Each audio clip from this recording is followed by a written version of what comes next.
поехал. Я со всей ответственности заявляю.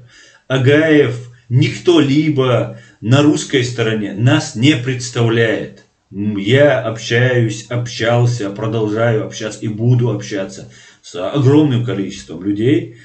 И знаю настроение, по большей части, тут в Германии, людей.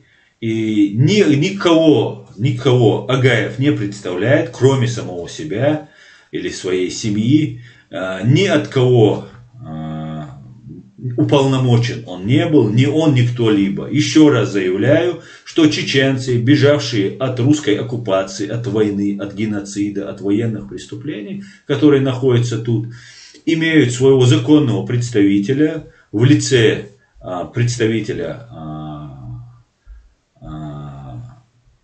Чеченской республики Ичкерия в экзиле, в Берлине, можно сказать, это наш посол, если так сказать, да, по идее это такая должность.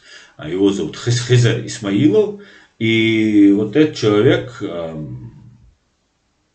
не уполномачивал никого. Другой власти у чеченцев нет и никогда не было, и не будет никогда. Это так, чтобы было ясно. Поэтому вот такая вот ситуация. Не советую кому-либо трогать этих людей. Это хорошее было напоминание. Чинго Баркалон,